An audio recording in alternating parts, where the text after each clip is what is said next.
High, তোমরা অনেকেই আমার কাছে জানতে চেয়েছিলে কিভাবে অ্যাক্রিলিক জার্নি শুরু করবে।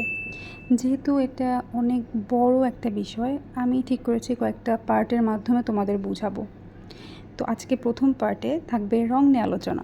চলো শুরু করা যাক।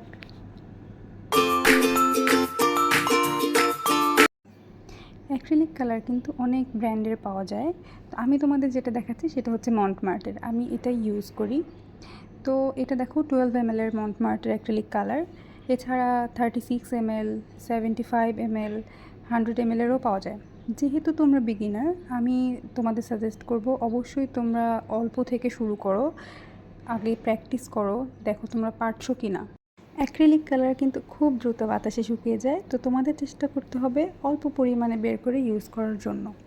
আর অ্যাক্রিলিক কালার ব্লেন্ড করা কিন্তু সহজ। তোমরা সামান্য পরিমাণ পানি ইউজ করে এটা ব্লেন্ড করতে পারবে। সবসময় চেষ্টা করবে ডার্ক কালারের সাথে লাইট কালার নিয়ে ব্লেন্ড করার জন্য, তাহলে দেখবে ব্লেন্ডটা অনেক ভালো হচ্ছে। দেখো এটা 100 ml এর একটা মন্টমার্টের কালার। তো আমি সাজেস্ট করব তোমাদের এটা না নেওয়ার জন্য, কারণ যাদের কালার থিওরি ভালো, একটা কালারের সাথে আরেকটা কালার মিক্স করে কালার তৈরি করতে পারে, তাদের জন্য এটা ঠিক আছে। কিন্তু তোমরা যেহেতু বিগিনার, তোমাদের জন্য 24 পিস অথবা 36 পিসের কালার পারফেক্ট হবে।